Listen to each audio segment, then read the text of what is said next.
go. Salute to Knicks Nation on this Sunday night. Another edition of KFTV Postgame Live presented by Manscaped. Knicks back at home at MSG looking for number 4 in a row against the hot Sacramento Kings team. But you know, when Julius sees Sabonis, he sees red. Coming into this game averaging 38 on the Montezuma's in the last 2 games. Julius picked up where he left off, man. But it was a grand opening and a grand closing for Julius as he was ejected in the third quarter after a brilliant first half. He had Jalen Brunson leave this game with an injury.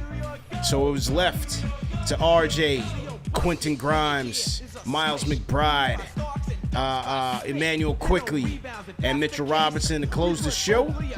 And they got it done, man. Knicks get a dub, 112-99, 4 in a row, 1 game over 500, and with a big matchup this week against the number 4 seed Pacers, Knicks could be sitting pretty and moving up in these Eastern Conference standings. So see how it goes, though, man. Hit that thumbs up button for you boys. Salute to everybody in the chat. CP the franchise, Alex Ratar's the Stratocaster in the building. So, where do we want to start this off? Okay, let's start it off this way, right? Because I was on the putback with Ian Begley last week with Ashley. Shout out to Ash. And I had some comments on Julius that for the most part, a lot in the fan base agreed. But the Julius Hive came at me, man. CP, why do you want to trade Julius? How could you? You're a hater. You never root for the Knicks. you just hate on Julius all the time. It's personal. I mean, I had people literally weeping on my Instagram comments about this guy. So here we are. Brilliant. And they wanted me to give him credit tonight. Remember, Al, I said the last 2 were bum nights. So they wanted me to give him credit tonight. Asked you came out on Twitter, said, will CP give him a 10 tonight? Because he was that good. 27 points. A brilliant first half. Dominant, dare I say, on the offensive side of things. I mean, he was breezing past Harrison Barnes, leaving him in his wake. Torching him from 3 levels. Step back threes. I mean, this was COVID Julius. And when he's in his bag like this, when he's in his arsenal like this, it reminds me of a bootleg version of my favorite play in Carmelo. For real. So when he's cooking like this, I'm like, wow, okay, let's go. You know what I mean? This guy's into it tonight. It's a bonus. You expected a good game from him. I picked more than 23 points on prize picks for Julius, and I got that done. That was an easy money. That was an easy pick. So then Alex goes to me on Twitter. He says, CP, at halftime, are you going to give Julius a 10 out of 10 tonight? And I said to myself, let's wait and see how the second half unfolds. And wouldn't you know it, Julius, who giveth and taketh away, finds himself in the midst of a meltdown and gets himself ejected from the game. I mean, look, all I'm going to say is, for the people who say I'm a Julius hater, I'm this, I'm that, look, when you're the best player on the team, you're going to be held to higher standards. That's just the bottom line. That's just the reality. I want excellence. Is that so hard to ask, Alex, from the guy? We know he's an offensive talent. We know that. But is it so hard to ask for him to put together 48 minutes of smart basketball? So now, he lands on his head, he gets hurt, and he has his back turned to the play, chewing out a ref, gets 1 tech, and then runs to the baseline ref and gets himself tossed out the game. Your thoughts? Woo! It was so funny because I was ready because I broke the scale once. Yep. For Jalen Brunson this year, I gave him a 15 out of 10 because that's how good Jalen Brunson was against the Charlotte Hornets in that overtime win. You may have given him a 10. I was ready to break the scale again tonight. Wow. But I can't because that's how good he was tonight. CP, within 24 minutes, it was nobody else. It was No, Julius Randle, and it was Julius Randle's he was world great. tonight. He was great. Fantastic. But when it comes down to, and maybe maybe I'm going to say block because I'm going to say this. When it comes down to a full complete game, as you talked about, is he going to give it to us? Most of the time, outside of that one spectacular season where we got 48 minutes to play. I know he didn't play full 48 minutes, but I'm just saying, like, through the entire game, you're getting 120% effort. The last two seasons and most of his tenure here, I don't know what we're getting. Okay? And so when I come out here and I say, maybe, okay, you should trade him. I don't see him being the long-term, there's a cap. It's because it's stuff like this. And it's okay. Like, other players do it too around the league where they get into their feelings, they chew out refs. That's fine. But when you are having such a great game, you're playing one of the best teams now in the NBA, you are having a spectacular performance, the refs are not always going to give you that call. Oh, the refs were terrible tonight. Don't get me wrong. The refs were terrible tonight. Oh, yeah, no doubt. But they're going to do that on some nights. You have to stay composed and be the leader of the team and be that guy moving forward. Yeah. That's all I'm asking for. And that's why I criticize his game, like you, because I don't know. It's like we see him go out, go hot for the Timberwolves, and the next game he doesn't play defense. Yeah. So for tonight, when I'm looking for, hey, you're about to get over a 10 tonight. You went from I was headed 9, that way, man. I was headed that way. It's just that type of thing, man. And so, like, and this is not to like bash Randall. It's just this is part of the game, though. Like, you have to be a leader. You are paid as a leader. You are looked at on this team as a leader. When Randall went out for a good portion, even though we won, and we're going to talk about how we won in the end after we lost Brunson and Randall, the team looked lost.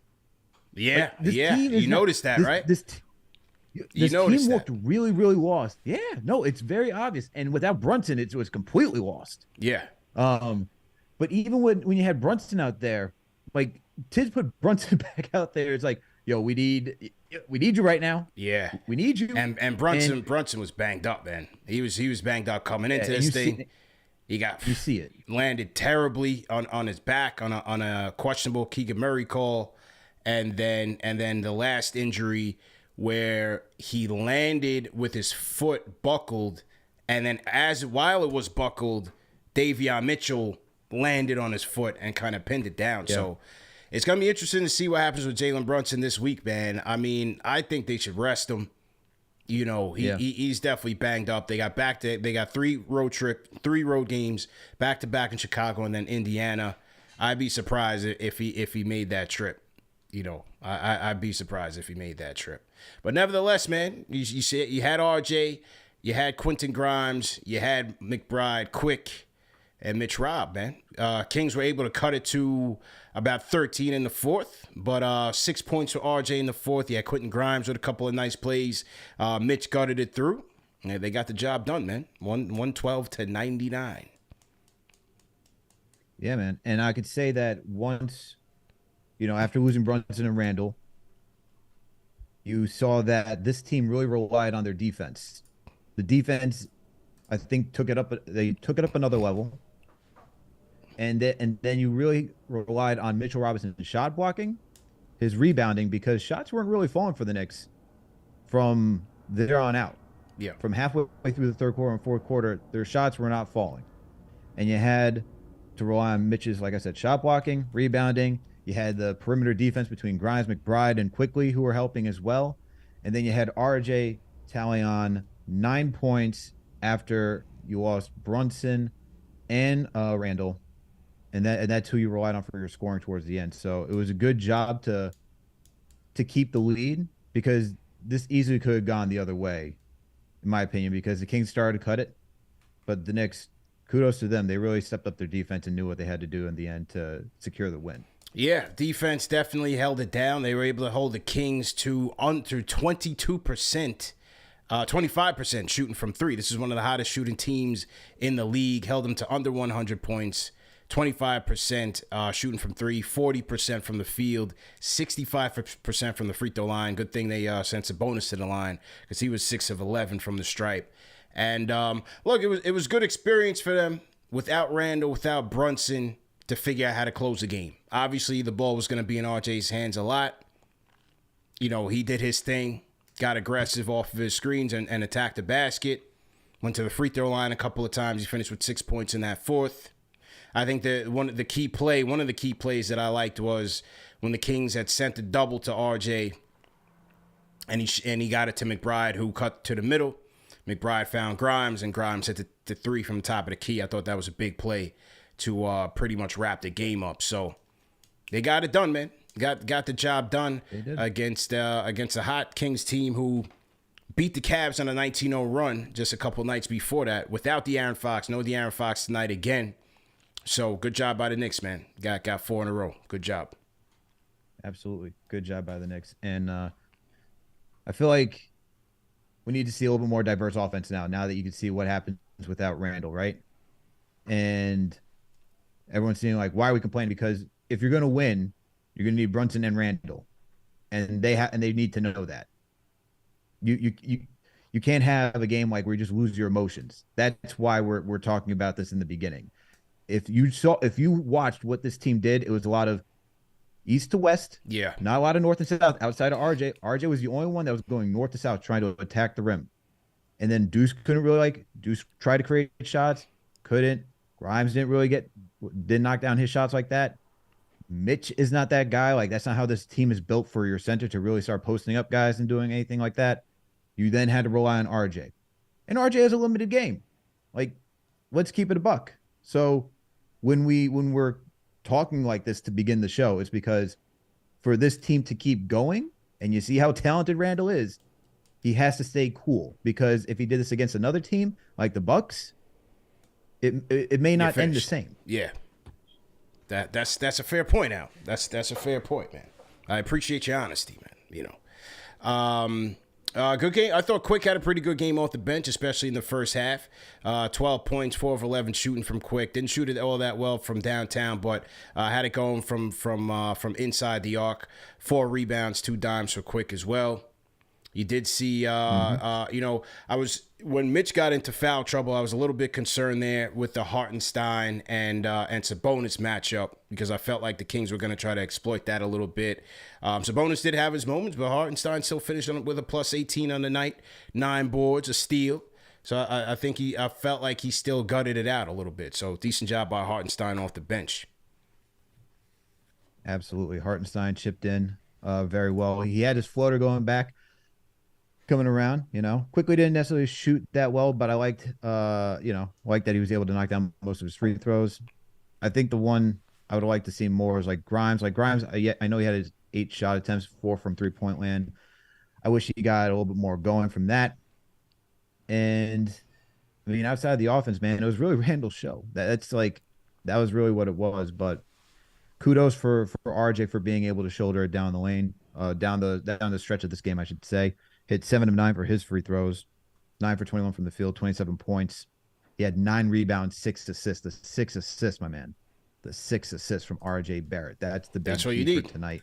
With the 3 steals and the 2 blocks, he was all over the place. I loved every minute of it, man. Yeah. Loved every minute of it. He had a little bit of trouble with Keegan Murray on the ball, but off ball, I thought he was solid. And as you said, a couple of steals. He had a block shot, which you don't really see from RJ. He had a nice block shot, good help defense by him. Thought he got the team out in transition and finished fairly well. 7-9 from the stripe, 6 dimes. That's what I like to see RJ, man. Over 5. I like to see him northwards of 5 dimes a night and really trying to get guys involved. So, good job by RJ, man, just closing it out for the squad.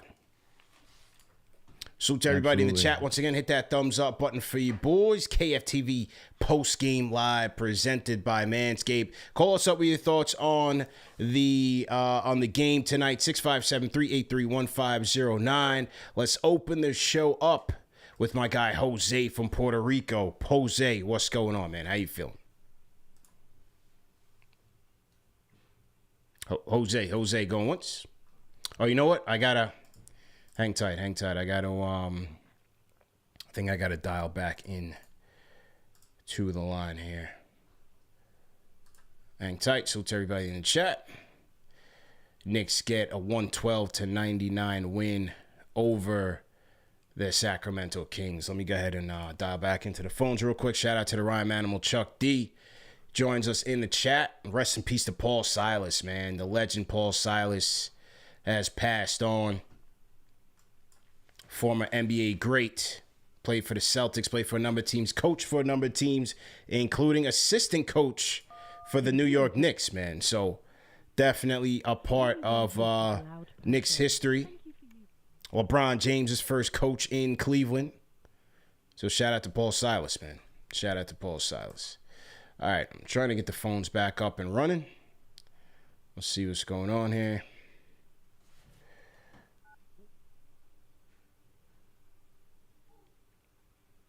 Let's see what's going on. Mitch had a pretty solid game. Who's that? Until he fouled. I thought Mitch had a pretty solid game. Yeah. He fouled out. Your show now. Press 1. Yeah, I thought. Hang on one second. Yeah, I thought. And Edgar, I gotta restart the phone so people on the call, Jose, Lamar, Cody, and Miles from Vegas. I gotta restart the phone, so I'm gonna end this show on the phones, and then you guys gotta dial back in. Go ahead on your thoughts on Mitch while I restart the phones. Yeah, I thought he was really good tonight. 5 for 5, obviously, from the field. He had his 4 offensive rebounds, 5 defensive rebounds, giving a total of 9, 2 blocks. You just saw his defensive impact, how he was forcing, anyone attacking the lane to alter their shot. And you just saw how critical he was down the stretch of the game, especially after Brunson and Julius went out. He was that key component to why the Knicks defense, and still is a component to why the Knicks defense has been so good. You have Grimes, all of them on the perimeter, but Mitch being a safety valve, and when you have good perimeter defenders like those guys, it makes his job a little bit easier. And you see that threat. The one that really impressed me was when he blocked the 3-point shot. Blocked the 3. I think it was Malik Monk who shot the 3 in the 4th. Yeah. Blocked the 3. That shot. That was a good one, man. That was a key block. Defensive performance, man. No Without question. Mitch in that fourth quarter, I don't know, man. Like he was a big reason to why the Knicks were able to edge this one out. No question. Without JB and Randall. No question. You gotta give Mitch his kudos. Gotta give Mitch his props. Phone lines are back up, man. 657-383-1509. Hit us up with your thoughts on tonight's show. Edgar, if you're out there, let's go ahead and screen some of the calls that came in. Knicks get a 112-99 win over the Kings. 4 in a row, 1 game over 500. So to everybody in the chat, man, hit that thumbs up button for you boys. Your show will go live. All right. 4, 3. Okay. 2. My British assistant 1. is here. And we are ready to go. Okay. Starting us off. Let's go to area code 787. What's your name? Where you calling in from? Yeah, what's up? It's Jose from Puerto Rico. Jose, talk to me, man. What's going on? First things first, I think you did a great job at SNY. Appreciate it. I wish you wore a tie. You need to get an agent. You need to get an agent real quick. You did I need you. I need you to represent me, man. But I appreciate it. Listen, buddy. We could have lost the game tonight. We could have with this guy's hissy fit, and I blame Randall for Brunson getting hurt because maybe he'll be in a different position. Something would have happened. Maybe he's not in that situation that he gets hurt, and he's not a Knickerbocker. He doesn't care about his team. He's always crying over a call, and I don't think that call was a big deal. I mean, we're up 14, 15. Just shut your mouth and be a professional. If they want to call you a hater, fine. They can call me a hater all they want. But it's Jose wants to smoke. It's very unprofessional. Let's trade him on the deadline. He's not a Knick. He's not a Knickerbocker. Wow. And I'm fuming because we could have lost this game. But thank God that RJ picked it up and we were able to get a win. I haven't heard any callers talking about Tibbs, telling about the great job he did with the 9-man rotation. Nobody, no one ever said, no one gives Tibbs credit when credit is due. And that's the bottom line. That's the bottom line. And right. Anyway, great job on you guys, and appreciate it. It's time to get rid of Randall. Big time. Oh man, the chat is not gonna like that tonight, man. The chat is very, very sensitive these days. They're not gonna like that. No, I didn't think he got Brunson hurt. Of course not. But look, Jose's right. Look, you got to play smarter than that. To the people who feel like this team has a legit shot in the playoffs and things like that, well, you're gonna need Julius on his A game. That is where we don't need that comes from. To the new people in the chat, when we say we don't need that is directly in response to a Julius Randle bad decision. This is the bottom line, man. He had a great game. He was outstanding, and it was a bad decision. He had a complete meltdown for no reason. Yeah, it was a bad call. You got to be better than that, period. 100%. And you got to be careful, man, because if for everyone who's thinking about playing in playoffs, was it 16 techs you're allowed this season? I don't remember. I don't remember the number. I think it's 16 techs that you're allowed. Mm-hmm. So you got to be careful. You know? And we know Julius is one that can, he loves to wear his heart on his sleeve. He can get caught up in the heat of the moment when he's upset. And we've seen him, bark at the refs at trying to argue his point for calls, and that he doesn't get his fair share, which even if that's true, you got to be careful because you got to look out for the team, because once you exceed that many amount of technicals, that's a suspension coming after you. Yeah. And we all know what happened to, and I'm not saying we're going to get to that point, but remember the whole Draymond thing? Yeah. When he kicked LeBron? That was a technical. He exceeded the max, got suspended. And the chat is turning. That's the type of stuff you got to prepare for. The chat, there's tomatoes flying in the chat for Jose right now. Hey, Julius Hive is alive and well right now. Who knew? The tomatoes are flying. Roxy Roller, we will miss Randall when he's gone. Oh, wow.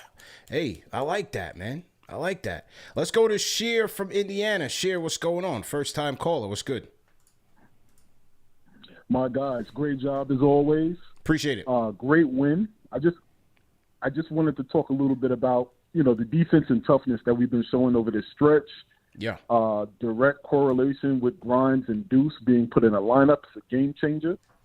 The injuries, I know Brunson, hopefully he'll be good, and Mitch both toughen it through, these nicks and bruises they're receiving. Mm-hmm. And I know Jules had a moment.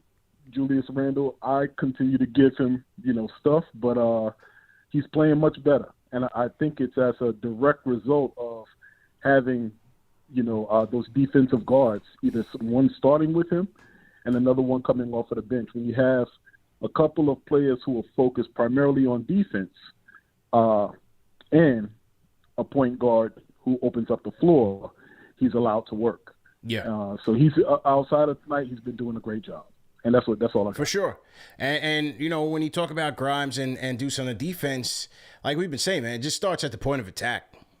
If you can make things tougher for these ball handlers, stay in front of them, it keeps the back line of your defense honest. You don't have to play as much scramble ball and guys, trying to recover and help this guy, help that guy, help this guy. You could really, really keep it set. And just look at the three-point defense, the difference in the three-point defense over the last few weeks. You're not seeing guys with wide open looks.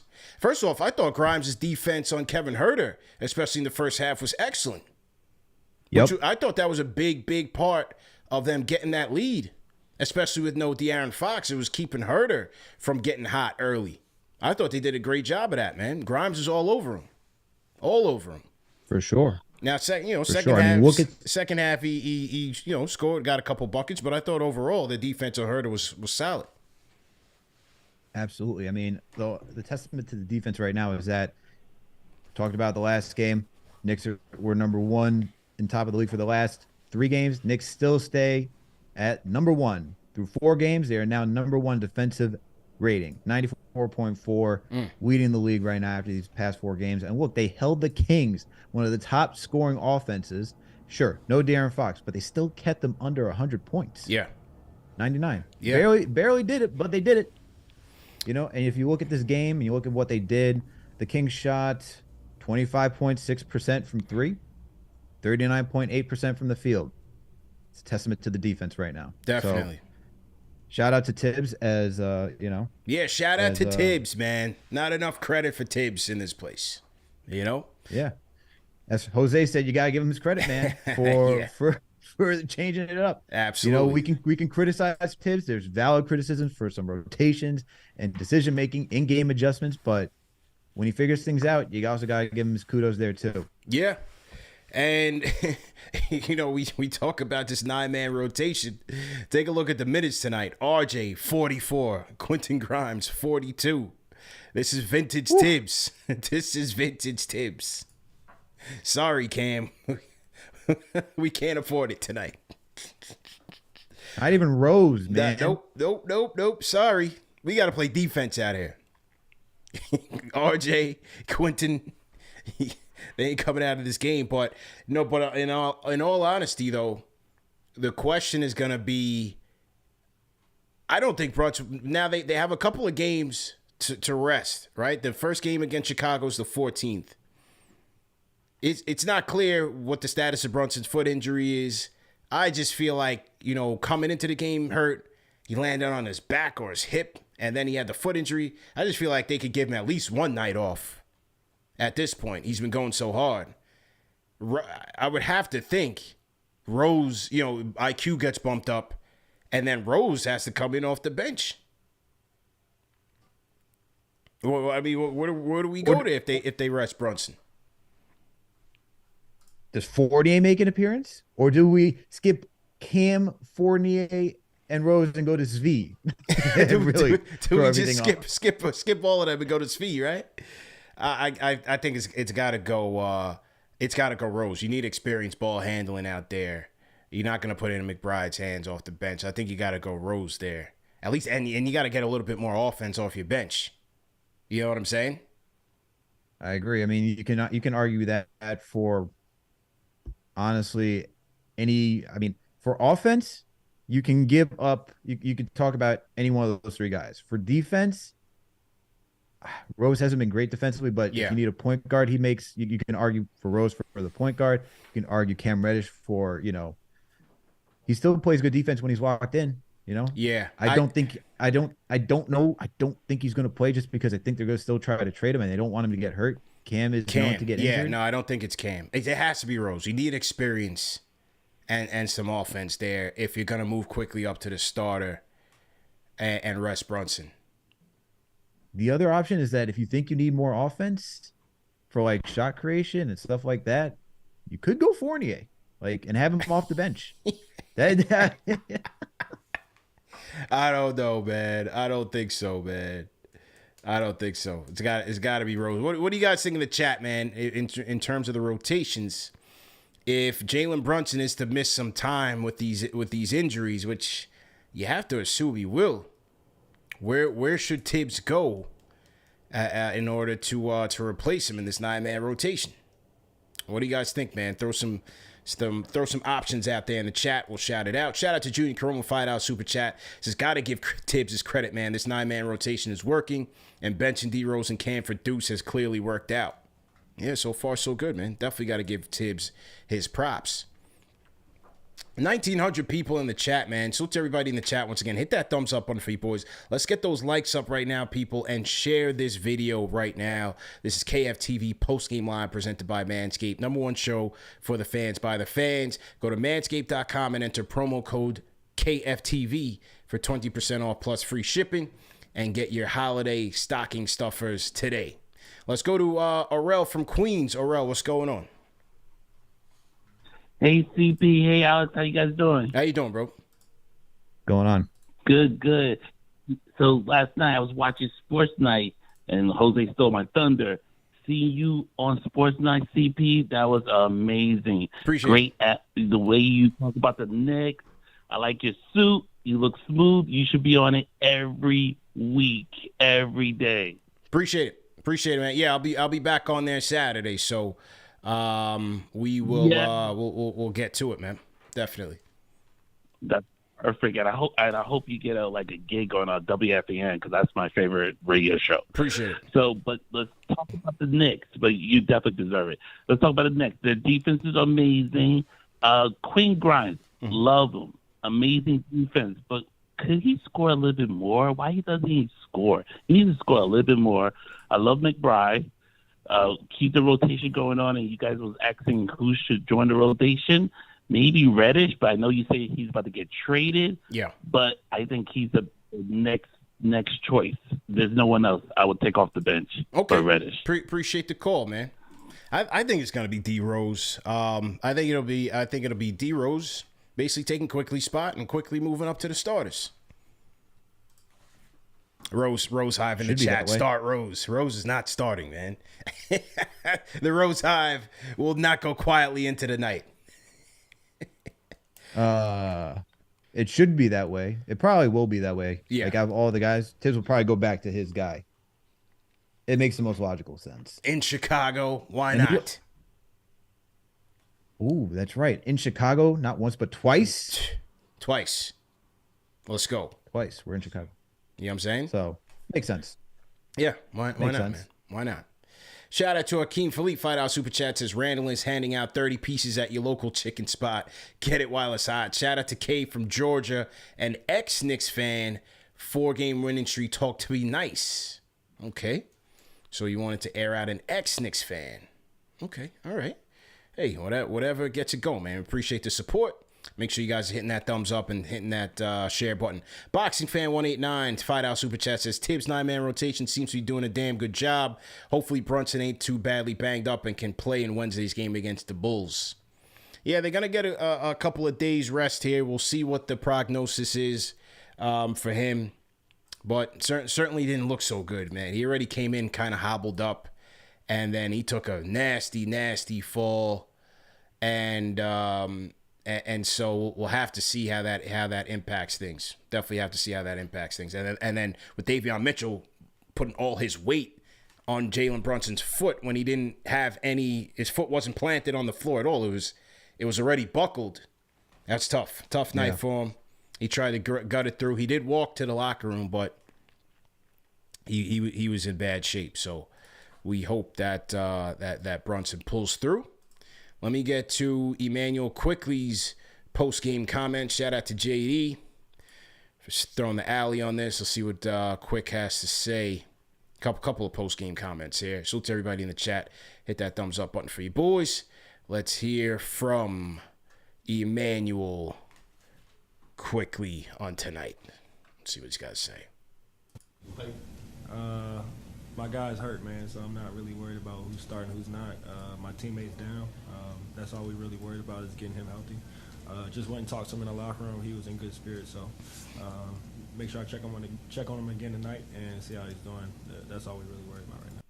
All right, so they did ask Quickly what he thought the changes would be based on the Brunson injury. He took the high road. Good answer by him. He said, my guy's hurt, and that's all we're concerned about right now. Here's RJ on tonight's win, and here's what he thought about it. Let's hear from RJ. We're getting more games under our belt. You know, having a new starting point guard is different. You know, it'll be different for any team. So getting used to playing with him getting used to, you know, our system. So I think we're picking it up and we're learning about each other in general. The more and more of these games come along. All right, so that was RJ basically saying we needed some time to get the chemistry together. Now here is Tibbs on Jalen Brunson. See what Tibbs got to say. Just sprain. We'll see how he feels tomorrow. Is that a sprained ankle? Ankle. Did it blow up? Is it swollen? I didn't get a chance to look at it, but that's what the medical sent back. Okay, so there it is, ladies and gentlemen. Jalen Brunson diagnosed with a sprained ankle, and that's the update that we have right now from Tibbs. Sprained ankle for Brunson, Al. RJ says took us some time to get the chemistry right, and quickly says he's not really worried about rotations right now. He's worried about his guy. Well, how do you react to these sound bites? Starting with the quickly one.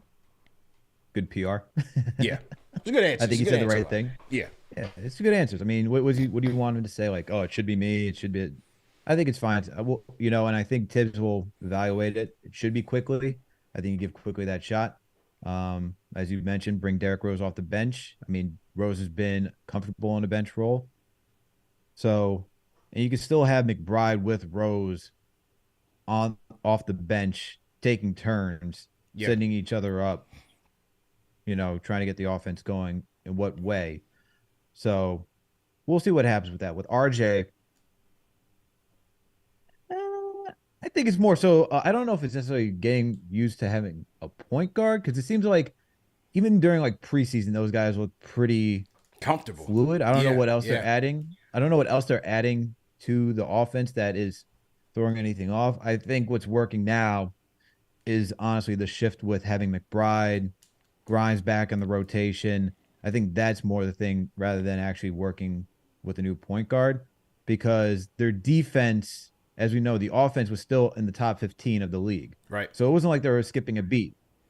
The defense is what slipped off. But now that the defense is starting to pick back up, and it's not really a point guard issue, I think it's just having all those guys back that's really changed the outlook of this team right now.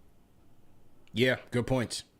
Definitely good points. Yeah, I mean, look, I'm sure chemistry is certainly a thing. They're only 27 games into the season, so even though they did look quite comfortable, sure, defensively, it takes a lot more work to be a more cohesive and connected unit. But no doubt, it started with Grimes getting back into it, and then McBride getting in into the rotation.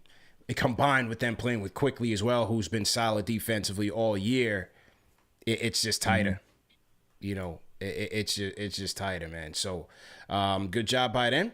We'll see how they carried forward against the Chicago Bulls. Salutes everybody in the chat. Once again, hit that thumbs up on the feed, boys. KFTV postgame live presented by Manscaped. Let's go to Vegas, man. Miles from Vegas. Miles, what's going on? What's going on, fellas, man? How y'all doing? How you doing, bro? I'm doing good, man. So a couple things, man. I'm with y'all with Brunson, man. Anytime you start seeing the black tape on people's arms, man, it's time to take that rest day. But wanted to talk a little bit about RJ Barrett at the small ball kind of four.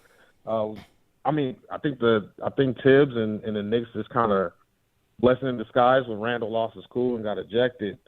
To kind of see RJ at the four, I think it gives him a little bit more room.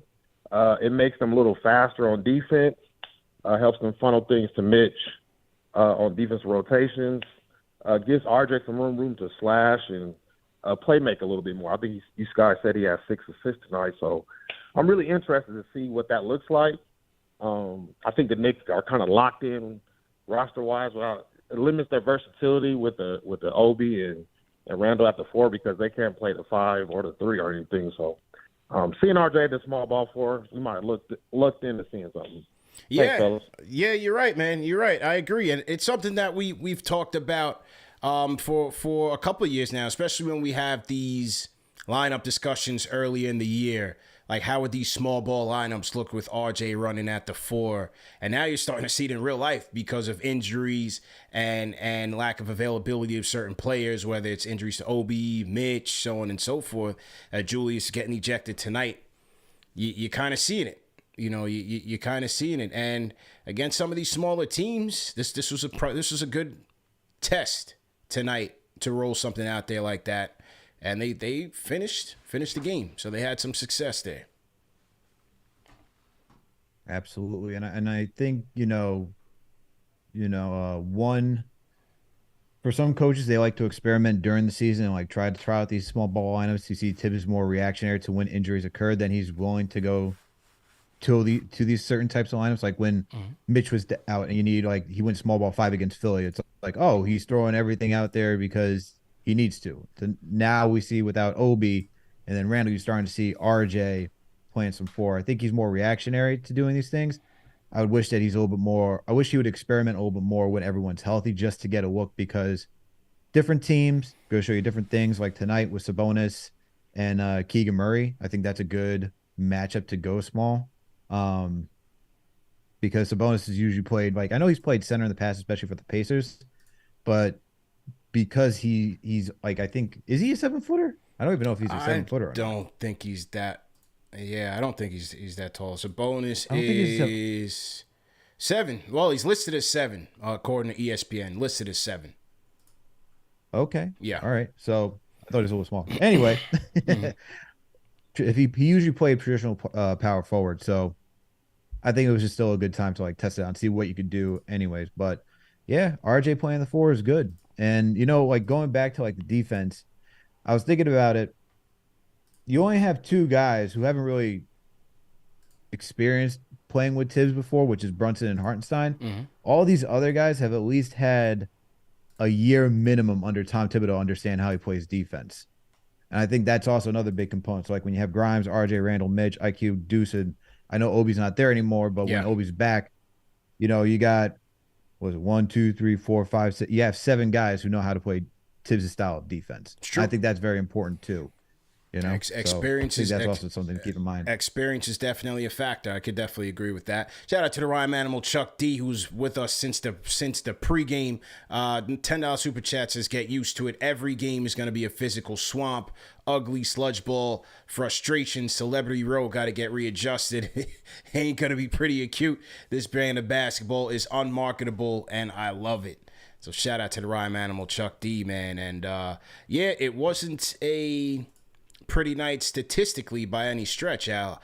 Both teams shooting not so great from the field. 40% from the Kings, 44% for the Knicks overall. The Knicks shot the ball much better from 2 because they were only able to shoot 22% from downtown. And as Oren from Queens was saying, you know, that's one of the things you want to see with Quentin Grimes is, even though his defense has been consistent, it's been on point, and it's been a much needed lift for the team. You're hoping that his 3-point shot in particular can come around and it can be a bit more consistent. You know, 2 nights ago against, I believe it was the Hawks, he was 5 for 7. Tonight only 1 for 4, and I believe against the Hornets, he may have hit like either 1 or 2. So you want to see Grimes continue to get his 3-point percentages up, knock down a couple, be a good volume 3-point shooter for this team, and then he could really, really be lethal. But overall for the Knicks, not a good shooting night from 3, but they were still able to get things going on their side, man. 55 rebounds. They won the battle of the boards. That was an area where I expected them to win. They also, of those rebounds, 15 on the offensive side. So shout out to the Blockness Monster, Mitchell Robinson, for obviously contributing there. Good hustle stat right there on the offensive glass. And then 58 points in the paint. So they were able to continue to attack these smaller lineups and go to their strength, which is getting points inside. So that was a good job by Julius, Mitch, RJ, Brunson, and those guys attacking the rim. Absolutely. I think the other thing you got to look at is, even though both teams matched in total turnovers, Knicks slightly edged out the Kings with 23 points off turnovers. You also had, for steals, Knicks come out with 8 steals to the Kings 7. Mm-hmm. The one that really disappointed me tonight is because the Knicks have been doing so well is that they've only had 19 assists tonight. And that, you know, that's partially due because you lose Brunson. Randall also helps get some assists there as well. Yeah. But would have liked to seen some more playmaking. But I think that's just everyone getting more comfortable when you don't have those guys on the court. Yeah. Overall, though, solid effort for the Knicks. And the thing that continues to stay strong, CP, because it stunk last season, free throws. Free throws. 24 Talk for 27. about it. Yeah. 89% tonight. Got a great turnaround. Need that. Whereas the Kings were 65% from the stripe. So I think that could have been a pretty big difference in this game as well in terms of tilting it towards the Knicks' favor. So good job by the squad overall. and being able to gut it out, even though shooting-wise they did not have it. And though tonight's By the Numbers, Al, is brought to you guys by Prize Picks. Prize Picks, daily fantasy sports made easy. To my people in the chat, make sure you guys go to prizepicks.com and play with promo code KFTV, and they're going to match your deposit up to, 100% up to $100. So when you sign up with Prize Picks, and let's say you want to play with $50, they'll match with another $50, so you have $100 to play with. If you want to play with $100, they'll match that $100, so you have $200 to play with. And Al, I had a pretty good night tonight in Prize Picks, and I played a lot of this game. I played Jalen Brunson. You know, with Brunson coming in with all these injuries, and mired in a bit of a shooting slump, I didn't think this was going to be the night for him to break out of it, especially with Davion Mitchell guarding him. And Davion Mitchell has given Jalen Brunson credit for being one of the toughest guards in the league. So I took Brunson with less than 31.5 points, rebounds, and assists, and he finished with 24. So I hit on that. The one I was most confident about tonight was Julius, more than 23.5 points. Julius Randle, as I said, coming into this matchup against Sabonis, over his last two games was averaging about 38 points against Sabonis. So I thought this 23 points was a low number, especially with Julius coming off of two 30-point games. I thought this was an easy one, and Julius hit that in the first half, finished with 27 points. I also like Sabonis in this game with more than 31.5 points and rebounds, and he just got that number tonight, finished with 32. So I hit that one there. And then I also hit Mitch. Mitch has been rebounding like a monster over these past few games. I believe Breen said over the last 5, he's had 60 rebounds in total. So that's 12 rebounds per game. So I took Mitchell Robinson with more than 8.5 rebounds, and he finished with 9. Only one I did not hit tonight, I had Pascal Siakam with more than 26.5 points.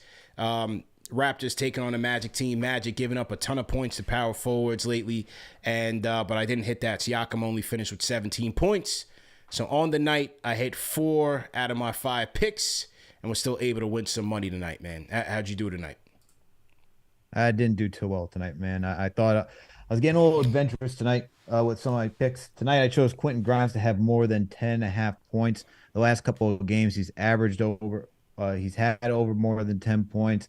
Tonight, he only finished with 7, so didn't hit there. I, too, like you, took Julius Randle for over 23.5 points. It's just easy. You know he's going to see Sabonis on the other side. You know he's going to get up for that game. I then took Scotty Barnes because Scotty Barnes, for rebounding, the average was 7.5. Scotty Barnes has been doing really well when it comes to that category. But today, I guess he heard that I was going to choose him in Prize Picks, and he decided not to get more than 7 rebounds. He only got 2 today. Wow. 2 boards for me today. Wow.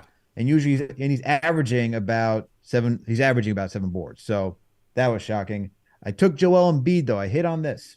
Okay, I took like Joel that Embiid one. to have more than 46.5 points, rebounds, and assists. He finished today with 68. So he went way over. And then the last one, I wanted to get, like I said, I went a little adventurous today. I went for Bobo to make 1 3. It was at 0.5, my man. He usually makes 1. Tonight he didn't. None at all. You feeling yourself a little bit, man. All good, man. You know, Feeling it. I did well the other night. I was like, Yeah. you know, let's explore over here. Let's see what I can hit on. That's how it goes, man. Well, for you people at home, go ahead and play to win, but play responsibly, man. Go to prizepicks.com and use promo code KFTV. And like I said, for an instant deposit match up to $100. Okay. Let's get back to the phone, see what the people got to say, man. Cody from BK. Cody, what's going on? What's good, man? How you doing, CP? How you doing, Alex? What's man? good, man? Big shout out to y'all. What's going on? Big shout out to Manscaped. You know, I average 0 turnovers a game, and that's all because of Manscaped. Nice. I take care of my balls. All right. As I was saying, I'm back to the Knicks. I love the Knicks, man. Pause. They've been on a 4-game great streak, man. Oh, my goodness. I can't say enough about that. I don't know if y'all really dig deep in the depths of the Knicks chat, but we've been ripping Tibbs. We've been ripping RJ. We've been saying trade Julius. I'm a happy camper. I'm happy to be a Knicks fan. I don't think we should trade anybody. This is a team. They're acting like a team, and we're going to go down. Like Chuck D said, this is nasty basketball that can't be marketed. We got to keep playing like this. Okay. And I just want to say, for the last thing, we can't get too high, too low. This is the Knicks we talking about, bro. Calm down, man. Let the Knicks be the Knicks, man. MSG Network needs to pick up KnicksFanTV, cut that check. People got bills to pay. Alex, CP, y'all deserve to be on there. I love y'all. Good night, man. Chucky, I love you, bro. If you hearing this out there, I love you, bro. Appreciate it, Shout man. out Manscaped. Bye. Cody from BK, man, showing a lot of love tonight, man. He looked like he sounded like he just finished manscaping or something. He was very chill, cool, calm, and collected. No testimonials, Cody. Like no testimonials, my man. None. Just go to manscaped.com, promo code KFTV, 20% off plus free shipping. That's all you got to do. No testimonials. But my man sounded like he just got finished with a session. Maybe he's using the LED spotlight. Hey, whatever you're into. You know what I'm saying? I didn't want to go there. You decided to go there. All right. Well, whatever you're into, man. Whatever you're into, man. Man, I was just trying to have a nice, peaceful night. CP over here talking about the LED light. Hey, whatever you're into, my man. Whatever you're into. Benji's in the building. Uh-oh. I know he's hyped tonight. Benji, let's go. What's up, man? It's amazing. I've been to 2 games this year, the home opener and tonight. Both were like the most incredibly stress-free games. Yeah. The game was like wire to wire, easy win. I'm worried about Brunson though, man. That was kind of a hard fall. It was right in front of me, and saw him go in the locker room. I don't know. I can't see any scenario where he doesn't miss. I could see him being out a couple weeks, man. To be honest with you, that was a pretty rough. He should. Yeah, I mean, I'm just worried about life without him. But yeah, man, it was a great win. There's really not a whole lot to say on the negative side. The defense is great. Grimes is playing terrifically. Mm-hmm. Forget the offense, forget the points.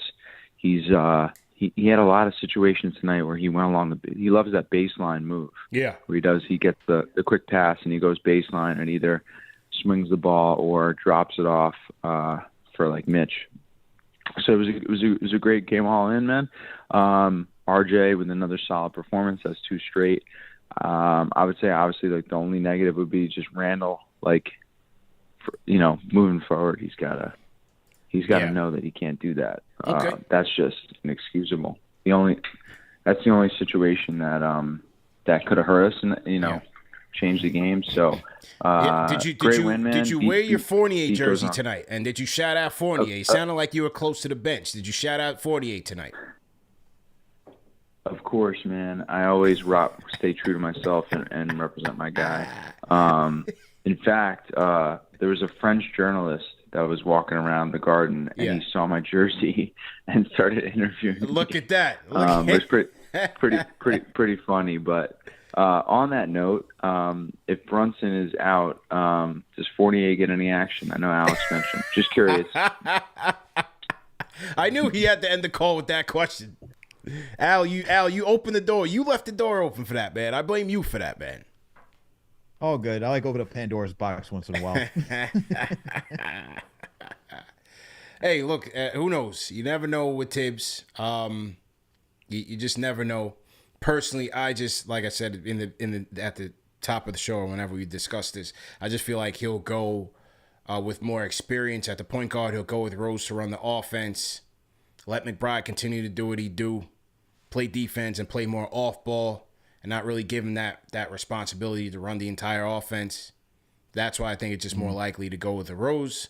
You'll get some scoring off the bench and that experience in running the offense. And we'll see how it goes. But yeah, Brunson needs a rest, man. That's the part of his game that you got to look out for. Especially the way that he plays. He plays a tough physical brand. So yeah, you have to see. He's very tough. The question is, now when you bring up Emmanuel quickly as that starting point guard, if that's the direction they decide to go, do you then have enough playmaking in that starting rotation? And is quickly ready to put into that mindset to being a facilitator? Yeah. Because Brunson, he understands that balance, right? I think and quick we saw that towards the end of last season where we were starting to figure that out. Beginning this year, we've seen him go back and forth to understanding when to be a playmaker, when to be a scorer. Will he be ready to understand that balance if getting that promotion and to give Jalen Brunson that rest?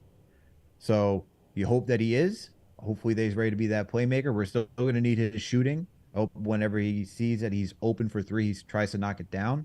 But that's the big thing. What do you think he's ready for it, CP? Do you think he's going to be ready to take on that challenge? Yeah, I think he'll be fine. I think, Quick has had that experience over these last year and a half in terms of running the offense. He's just playing a more mature brand of basketball. Now, again, the three-point shot isn't where you'd like it to be, but he's still scoring very well. I feel like he's orchestrating well. And also, it's going to be, Julius and RJ are going to have to share in that responsibility. Quentin Grimes, who's shown you, again, tonight with two assists, but a guy that can put it on the floor and facilitate as well. I think it'll have to be by committee. Everybody's going to have to play selfless basketball, and I think they'll be able to get it done. I think they can hold it down while Brunson is on the men. I think they should be able to get it done, especially this week. You got two games against the Bulls, one against the Pacers. I think they still have enough to get it done, even without Brunson. If Julius continues to play this way. Attention, Julius Hive. I just had to say that so the Julius Hive, they're a little bit on edge. They've been on edge with me this whole week. Little Aggie. Aggie recently. Yeah, they've been very Aggie, man. CP, you're a hater, man. You guys are hating on Julius. Go ahead. Yo, I'm telling you, man. I had to walk some people off the ledge, man. Do you think that Tibbs would shock us like he did last season when the Knicks played Houston? Because McBride did start that one. Yeah. He did play 36 minutes, shot 6 for 11, went 54% from the field, went 2 for 5, went 4% from 3, and he got you 9 assists. Yeah. Could Tibbs go that direction to keep Emmanuel Quickley on the bench? Do you think that's a possibility? Does he bury his son like that, man? I don't know if he'll bury Rose. Where was Rose in that situation? Was Rose hurt? He got hurt. Yes, he was hurt. He wasn't healthy, right? Yeah, he wasn't healthy. He was not healthy. Yeah. I don't know if they do that to him. Well, was that the game that Rose got injured, and then McBride stepped up? I think that's what actually happened in that game. Let's see. Yeah, I don't remember. I don't remember the game story. I don't remember the game. Derrick Rose got hurt that game. He did play. He got hurt. Derrick Rose got hurt. He played 12 minutes. Yeah, and then McBride came in with the starters. Yeah, and finished up that game. Yeah. So it's certainly possible. That's enough. Certainly possible. I think that's another. Because what you could do at that point is you could go back to the whole Rose IQ bench pairing. And you can have it that way if that's what you want to do. And you hope that you mean start the game. Start with McBride. Yeah, that's what I'm saying. You start the game with McBride. That way you have IQ and Rose off the bench. You still have Hartenstein coming off the bench too. Yeah. And that way, because McBride's more of a pass. He likes to pass. I know he doesn't attack, but you see that he's always looking to be a connector. And if you have him, and maybe you can rely on Grimes with some of Grimes' playmaking. Maybe Tibbs could go that direction. Mm-hmm. I'm just thinking because we did see McBride do that once last season. Yeah. Hey, we'll see what happens, man. Salute to Corso 117 in the chat. $10 super chat says, the more I think about it, the more IQ has to start if Brunson is out. Give IQ 30 to 33 minutes, and Rose is 15 to 18 minutes off the bench. We don't need Rose getting hurt too if we're going to trade him. Okay. So Corso weighs in on the action. Let's go to Julio from Orlando. Julio, what's going on? What's up, fellas? How's it going, man? How you doing, man? Listen. For me, watching this Knicks team throughout this winning streak is just really giving me a lot of vibes of 2 years ago. And I think that Coach Tibbs really, really was trying to replicate that because we had good perimeter defense when we made that play up front. Mm-hmm. And then we traded away some pieces to try to get offense. And that didn't really pan out. So I think he reached in his bag and said, listen, what can I do to try to get that again? when we had Reggie Bullock, he was out there just pop and shoot, right? So he says, okay, Grimes could probably match this. And then that infamous guy, Elfrid Payton, that everybody hated, he gave us defense, but not a lot of offense. Yeah. And it feels like Deuce, it's the same, you know? So I think we got that same style of play. Perimeter defense up top, the guys, if they could give us a little bit much more offense than those two guys used to give us, I think it makes it better for us. And Julius is playing as well as he was when we had that team with those type of guys. That's pretty much it. Just want to see what you guys think about that. I love the Knicks. You know how it is. Good job on the show, man. Appreciate it, man. Appreciate it. Not a bad thought, Al. Not a bad thought. You know, the one thing about that 4C team was that from a decision-making standpoint and defensively, they were together almost on a nightly basis. Like, there were very few nights where they either, like, let go of the rope in the game or that you saw, like, blown coverages or guys pointing at each other. That's one of the things I remember about that team was that they were a solid, cohesive unit, especially on the defensive end, night in and night out. And over these last, you could even say from the OKC game, yeah, they had a couple of stinkers in there mixed in, but they've been pretty locked in. Yeah, I think that goes back to what I said earlier, is that they've all been under Stan Tibbs' system, right? So they all are kind of comfortable with that. And I think, yeah, you can kind of see that because when you looked at tonight, right? You lose Randall, you see this team, you lose Brunson, you start seeing this team struggle offensively.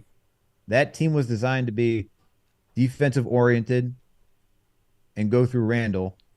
And then you had RJ, who's being like a 3-and-D type player to some extent.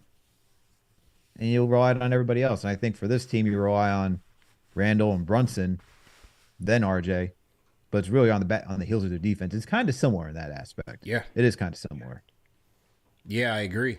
Life Changer Lamb in the chat says it's Grimes disrupting DeRozan this week. Well, I think he'll get some Levine, and maybe he'll get some DeRozan as well. Both he and RJ gonna have to mix it up with those guys. That's gonna be a great matchup to look at, and that's gonna be our game of the week preview, right? We got our guy Corey Tolliver, the Hardwood Herald, aka No Ceilings Podcast. Sir.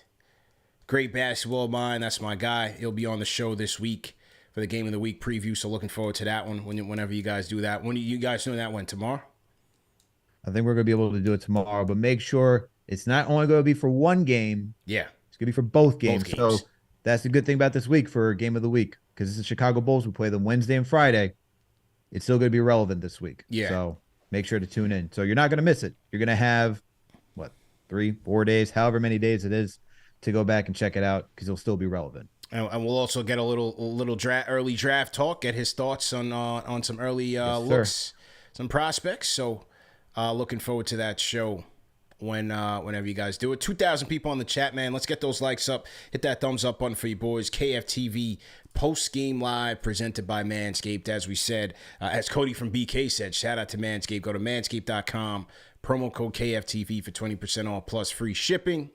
And a couple of callers have called in and have saluted the SNY debut of the franchise, man. SNY TV. I was down in the studio last night, down by the World Trade Center, man. Went into the studio for a quick hit segment on the New York Knickerbockers, man. I'll be back there next Saturday as well. So shout out to the guys at SNY, man. Shout out to my guy Jason Spells, who was the host for that night.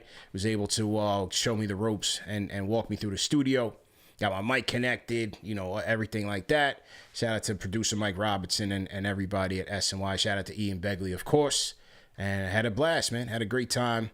And looking forward to doing more of these, man. So shout out to everybody that tuned in live and or tuned in on the web as well. Great job. Great job. Great job. And yeah, for those of you that haven't caught it, you guys can catch it on the channel. It's up on the channel as well. So definitely check that one out. It was great, man. Great seeing you on SNY. You did a great job. It was just awesome, man. It was awesome. You worked really hard for it. I know not everyone gets to see the amount of work from behind the scenes and to see how far you come. Great accomplishment, bro. Appreciate it. Like, absolutely stellar job today. Appreciate it, man. Yeah, it's a long journey, but I also got to shout out the entire team, man, because if you look at how the show looks right now, from the aesthetic to the graphics and everything like that, we got a great team behind the scenes, as you said. We got a great team, and in front of the camera, I got to shout out you, JD, Jeff, Chris LeBron. Those guys are filling in. Like, it's not easy bringing people into the fold to trust them with your brand. You know what I mean? Like, the brand is like a baby. It's like a kid. So it's like putting a kid, you know what I mean, in somebody else's hands that's a very difficult decision to make. You know what I mean? And so I definitely got to shout you guys out. I got to shout out SNY and Ian Begley for rocking with us, man. Not a lot of established media brands rock with the independent wave, especially KnicksFanTV. And so SNY, Ian Begley, they've been at the forefront of supporting us. You've been on there. JD's been on there. Shout out to Dexter Henry. That's been linking everybody from KFTV on there and giving the brand more exposure. And so, like I said, I got to big you guys up just for representing the right way, representing, not just forget about the basketball takes, but just representing on a professional level and just being real solid with it. So, that definitely means a lot. And it's very important in terms of moving this thing forward, man. So keep doing the damn thing. You know what I mean? Like, the game previews are on point. Like, we're looking at different ways to expand the content. KFTV.com is rolling. So yeah, man, let's just keep doing it. Much appreciated. Yeah, we're just gonna keep staying locked in, and everyone should stay locked in as well.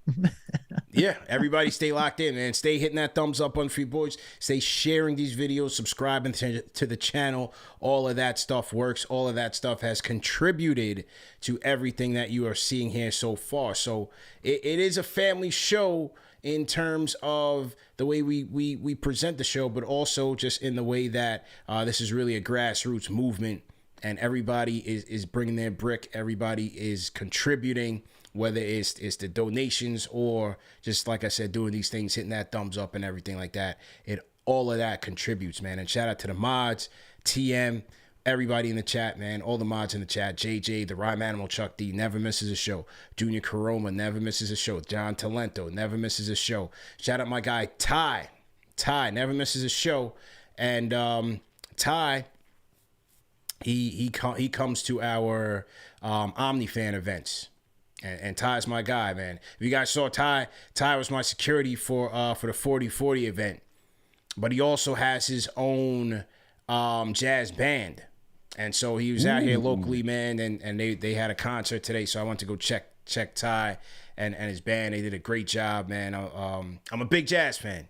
And so, shout out to Ty and his band, man. They definitely tore down the house. But he's another one that's been rocking with us since the beginning days, man. So definitely want to shout him out and definitely big him up for supporting the wave, man. So appreciate everybody, man. Appreciate everybody. All right, Muhammad from Dallas. You a Jazz fan? I thought you were a Knicks fan. No, not Utah Jazz. Not Utah Jazz. Jazz music. Jazz music, man. Yeah, jazz music. So you set me up. I just had to. Yeah, no, that was a good one. That was a good one, man. That was definitely a good one. So, yeah. Muhammad from Dallas, what's going on? Yes, sir, man. Congratulations on your SNY debut.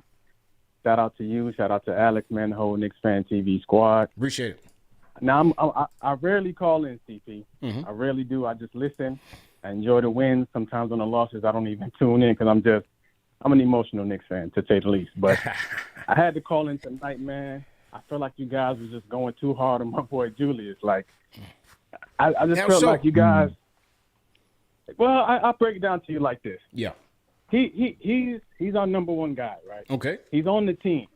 And a lot of people are giving credit to Tibbs right now for the 9-man rotation. And credit is due to Tibbs. But also, after the game, Tibbs said that when Julius got that technical, some of his teammates should have stepped in. How many times have you seen guys get emotional and the teammates step in and kind of pull them back? They should have.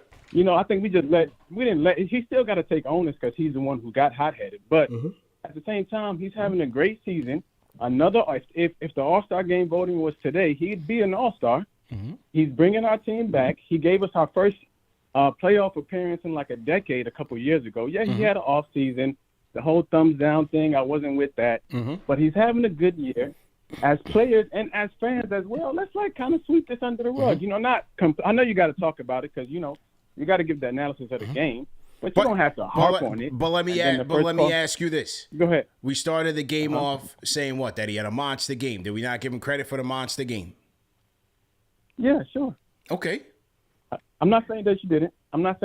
I just felt like you kind of went a little bit overboard with the, this is why we should have. This is why when we say we want to trade him, it's for reasons like this. He doesn't do this. This is not a repetitive thing. No, but the point is, is that when fans say, "Oh, you're so hard on him, you're this, you're that, you're the other thing," it's reasons like this because this is our best player, bro. Your best player is always going to be held. Do this often, though. It's not to say that, but it's not to say right. This is really the first time this season that he's gotten thrown out. But he has done it in the past. And so all we're saying is but you know what compounded it was the first. It was like you. Then the first caller came in with that too. So it's kind of like, yo, are we just bashing our guy? I can't. All-star. I can't control how everybody else feels. I can't control how Jose feels. This is an equal opportunity show for everybody to get their opinions in. And Jose that's why I had to come in with the other take. That's why I'm here. Okay. I had to come in with the defense. You guys was, you jumped on my boy, man. You jumped him.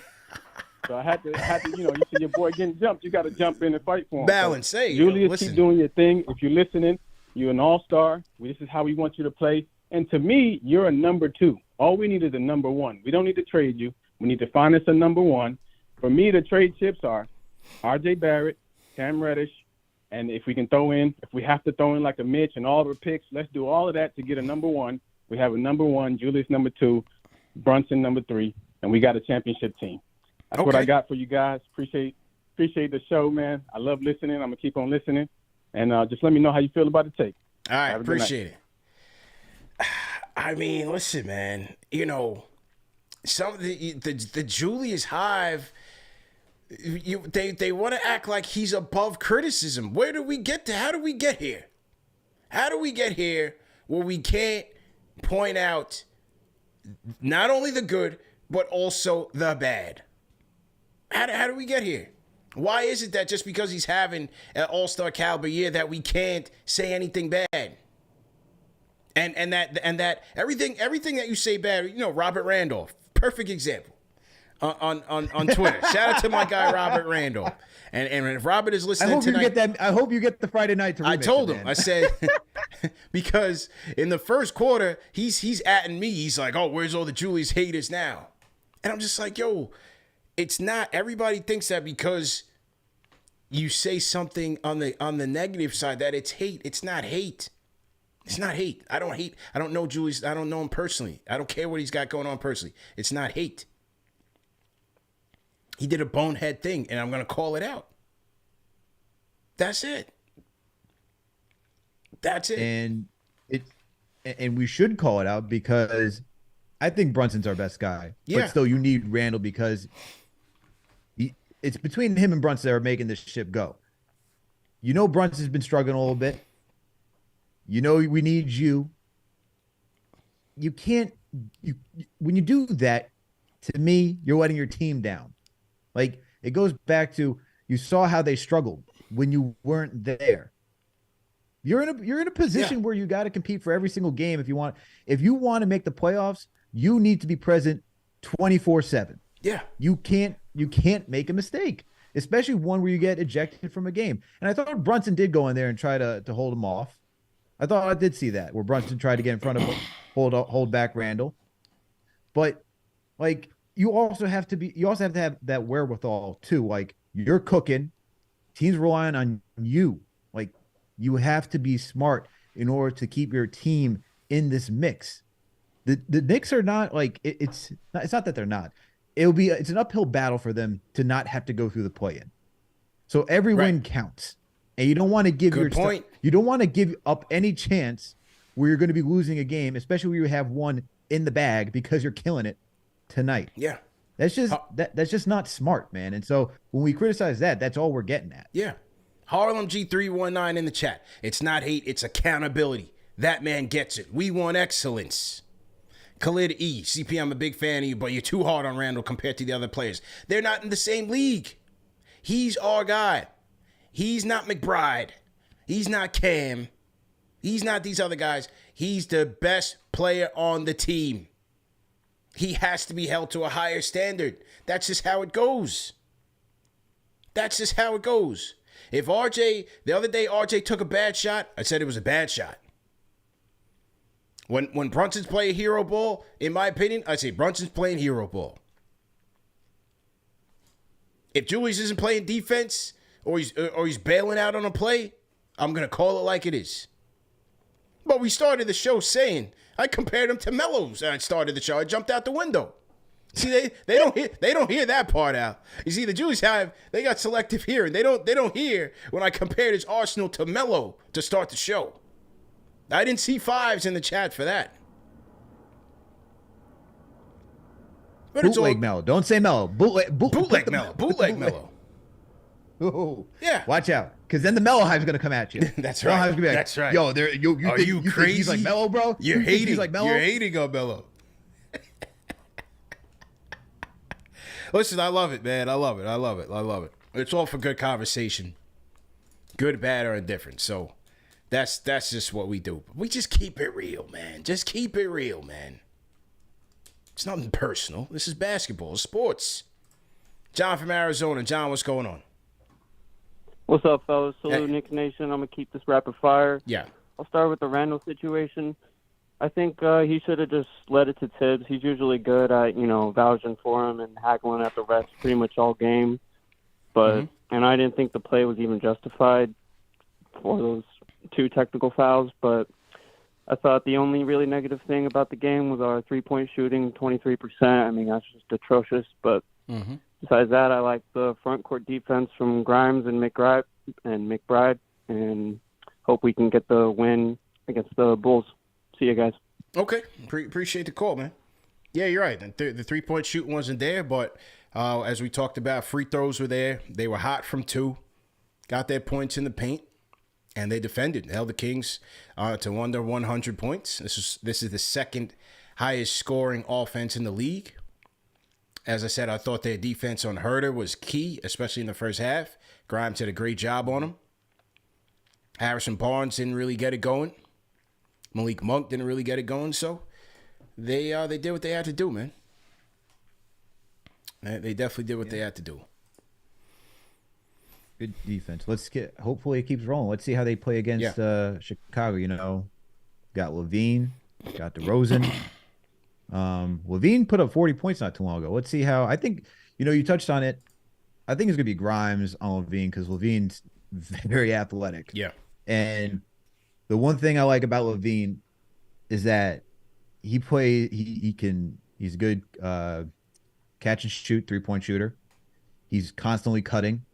He's moving without the ball.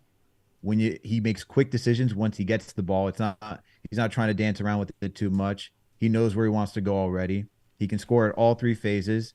Shot creator. I think you got to put Grimes on him. Yeah. Just athletically, you got to go with Grimes. And then we've seen RJ last season on DeRozan. I think you go RJ on DeRozan. Yeah, I'm with that. That's how you should do it. I'm definitely with that. Because RJ seems to have a lot of trouble with more agile players. He had some trouble with Keegan Murray tonight on the ball. Yeah. So. And RJ gets caught sleeping when it comes to backdoor cuts. That's part of Levine's game. Yeah. That's part of Levine's game. Good point. Definitely need Grimes out there, throw him off his rhythm a little bit. Let's go to Arkansas. Dom's with us. A lot of new callers tonight, man. If you guys are new in the chat, leave us a hashtag and we'll shout you guys out. Dom, what's going on? How you feeling? Hey, what's up, CP? Alex, thanks for letting me in on this call. Thanks, man. What up? I wanna talk about the passion that I'm hearing from all these Knicks fans. Okay, I'm a diehard Knicks fan, born and raised Howard, Queens.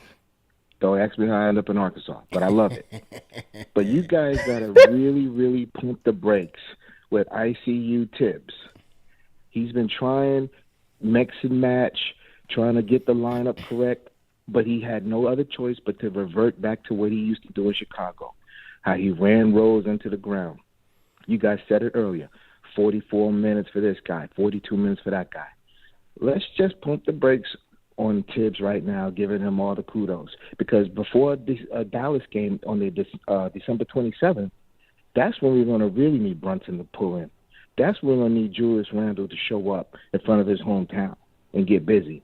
And hopefully, with a full roster, Obi comes back, then that's a game we could say this is who we are and where we're going for the rest of the season. Because right now, Tibbs got the silence going. He's putting players in the ICU. And for once, I would like to see Tibbs take 2 technicals for the team. I would love to see him take 2 technicals for the team. It seems like all he knows how to revert back to is what he did in Chicago. So all these Julius Randle guys that are, knocking on him, he is who he is. And honestly, we need him because we don't have no body porters, some muscle that we used to have back in the day. We don't have no Tyson Chandler, some big guys that can intimidate other players. So right now, Julius Randle is what we got, and we need to roll with him. Hopefully he won't get hurt the rest of the season. Hopefully Tibbs, will add a 10 rotation, 10-man rotation instead of the 9. But I'm telling you, in the future, there's a player, Anthony Black, 6'7", 6'8" point guard. Is that the kid from Arkansas? That's the point guard from Arkansas. I'm telling you guys now, if the Knicks have any kind of scouting people out there, they need to check this dude out. Handles, rebounds, passing. So if y'all want to let go quickly, let go of, McBride, you got something down the road for the future.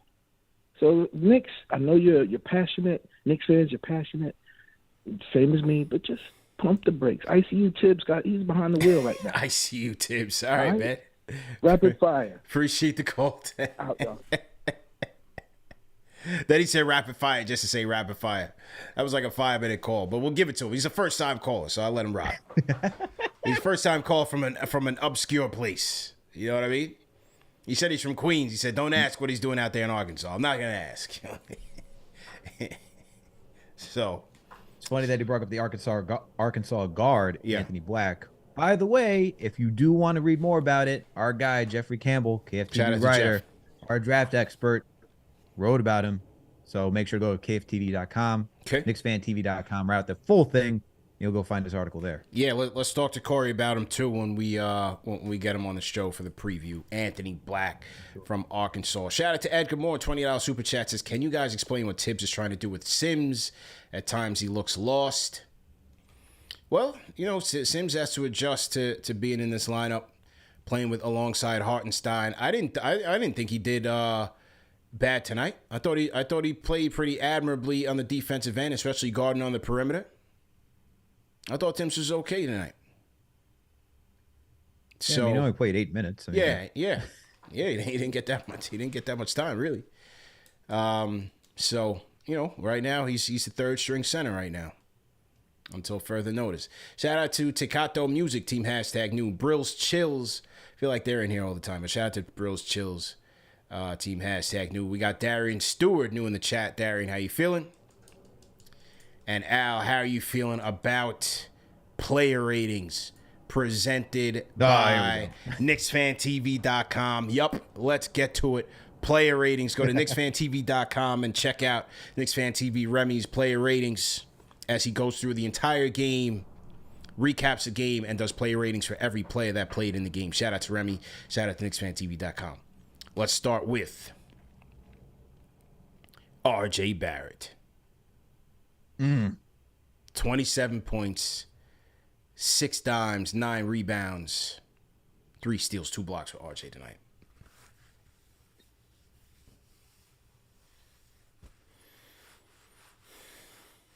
Ooh, where am I going with it? I'm going to go with the 9 for RJ tonight. Whoa. Give him a 9. Whoa. My bad, guy. I didn't want to influence it. The guy. You always do that. You always try to influence the chat, man. And I know what you're trying to do over here. I know. You're just trying to rile them up all against me. Oh, whoa. He gave him a 6 last time, and he didn't play. He shot like bricks. Oh, man. There we go. I know what's going on over here. I know this whole trickery. You think I haven't figured this one out? I'm going with a 9 for RJ Barrett tonight. Okay. Because that's the number he wears, all right? Okay. First and foremost. Not really. But he got us 27 points, 9 for 21 from the field, 2 for 6 from 3. He hit 7 for 9 from his free throws. He's really improved his free throw shooting this season. It continues to show that. Got his 9 boards, 6 assists, 3 steals, 2 blocks. I thought he was critical down the stretch of this game once he lost Brunson and Randall. And like we talked about earlier, you need that defense. Mitchell Robinson, the perimeter defense was on point. But I thought RJ, even though there was it wasn't all pretty, I thought he did a good job keeping the Knicks in it. Ended the game, finished after those guys went out with 9 points to help seal this victory. And he had to be that guy tonight. He had some good buckets. You know, wish you hit your free throws. Yeah. You got to hit your free throws down the stretch of the game. Like, those are the 2 free throws. I'm like, come on, man. Yeah. You get into the line, critical part of the game. You got to hit him. But I'm going to give him a 9 tonight for his performance. Give him an 8.5. Give him an 8.5. That's where I'm going tonight. I thought that he was critical, especially in the third. When Sacramento sent a couple doubles to Julius's way, there were 3 straight times RJ cut into the middle. He was able to score on 2, which was close to the basket, 3 to 10 feet, and then he found Mitch for a lob on 1. I thought that was nice. Nice heads up, nice awareness by RJ. He had a solid third quarter. Fourth quarter, 6 points. Especially when Brunson went out, they needed RJ to help close down the stretch. He was able to do that. Like the fact that he was on the boards early, 9 boards, 6 dimes. Always like when RJ's facilitating and connecting with guys. He had a nice corner pass to McBride in the first half that connected for a 3. I like that pass by RJ as well. The 3 steals, off ball, his defense I thought was solid. 2 blocks. You don't really see RJ getting a lot of blocks out there. I thought that was good. I thought he played well in transition. Good job by him. 7 to 9 from the field. Thought that was excellent as well. 7 to 9 from the free throw line, and 9 to 21 from the field. Just didn't like his on ball defense was a little iffy, especially early in the game. I thought Keegan Murray got to him a little bit, got exposed on a backdoor cut. A couple guys got some rebounds over him. Needed to box out a little bit. Just little stuff here and there. I just had to dock him. I was leaning 9, then I went 8.5, just because I felt like defensively on the ball, he just wasn't as locked in as I needed him to be. But overall, he got the job done. Closed the game out when they needed him to. 27 points after a 26-point outing in Charlotte. I'm going 8.5. All right. Okay. Now, moving along. What did you think about Quentin Grimes' game tonight? Quentin Grimes, 7 points, 6 boards, 3 dimes, 2 of 8 shooting. Quentin Grimes.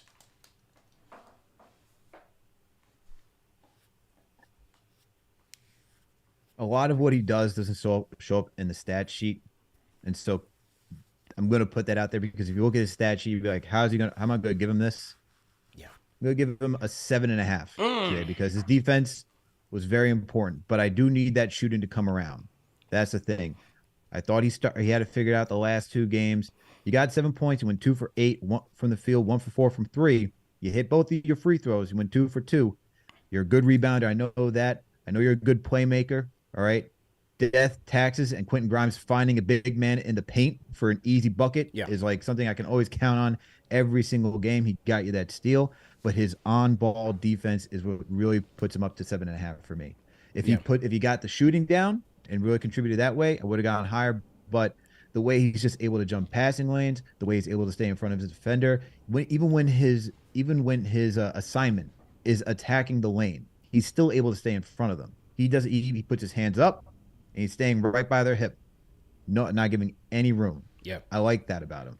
And he's been so impactful for what the Knicks have been able to do and been so successful defensively. I'm giving him a 7.5. I'll go 7.5 as well. I like that one. For all the reasons that you said, I thought his defense, especially on Herter, was quite notable. He's just a pest out there, and you could just see the immediate impact that he has on the overall team defense. It was a great job by him. I thought he did a good job of moving without the ball, even though he didn't connect on some of those shots. I thought he did a good job moving without the ball, and where Julius and RJ were able to find him, especially earlier in the first half. He's continued to do that, cutting, relocating into open areas to get good shots. He didn't knock him down, but I thought just his overall movement was good. Like the fact that he put the ball on the floor. As you said, he found Mitch. 3 dimes in the game overall. Continues to put the ball on the floor and try to make stuff happen. And in the end, in the fourth quarter, like I said, when they did send a double to RJ found McBride, who cut at the nail, kicked it out to Grimes, and Grimes hit that top of the key 3. I thought that's what pretty much wrapped the game up at that point. So that was a pretty clutch play. And the 1-3 that he did make was in crunch time. So I'll give that to him. Overall, I'll give Grimes a 7.5. What do you guys think in the chat? Quentin Grimes on the night. Rate his performance. Okay, how about Mitch? Woo.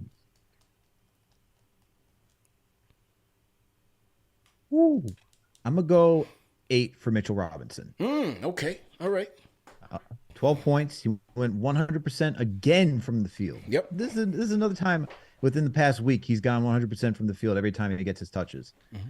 You got your 9 boards, 4 offensive rebounds. He's one of the best offensive rebounders in the league. You also got your 5 defensive boards.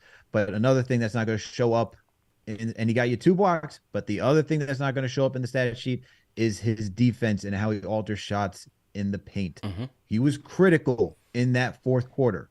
When everyone goes out and the defense needed to step up, yes, you had your perimeter defenders, but he's that safety valve once again. Every time someone tried to attack the lane, he altered their shot. We talked about how he blocked a shot on what's his name, Malik Monk, for the 3-point shot. Right now, I gotta dock him because he fouled out. It could have been better, honestly, to me, because of how he performed. But got to dock him. I give him an 8 because his defensive impact, he's just looking like a force out there, and he took advantage of a mismatch. There is no true center on the other side. And for him being able to do that, that's something you got to keep in mind as well. I give him an 8 as well. I liked how he took on the challenge with Sabonis. It's a tough cover. Sabonis, very physical, very agile out there. You saw the difference. It was quite noticeable when Mitch did get into foul trouble, and Sabonis went right at Hartenstein trying to expose him. 4 offensive rebounds. Once again, Knicks had 15 offensive rebounds on the night, and 4 of those belonged to Mitchell Robinson. I thought that was solid. Once again, 9 rebounds for Mitch overall, 5 for 5 from the field. Made his 2 free throws when he got to the line. I did like that. 2 block shots. I liked how he battled in the paint with Sabonis, fighting for rebounds and altering shots. And then the 3-pointer that he blocked on Malik Monk. That's Mitchell Robinson for you, man. So overall, solid effort. And they on a bum ankle. Let's not forget that. What's that? On a bum ankle. Yeah, on a bad ankle. Yeah, did get hurt and gutted it out. Man, because I thought we were gonna lose him in the what was it, third quarter?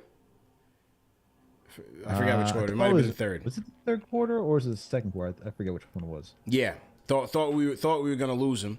But he did gut it out, so great job by him. And then luckily, he didn't pick up his 6th foul until late in the game, and by that time, they already kind of had the game in hand. So overall, good job by Mitch.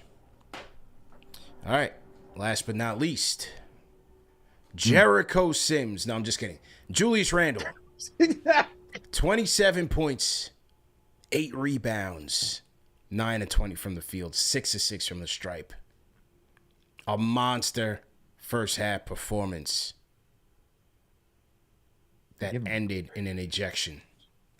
Man.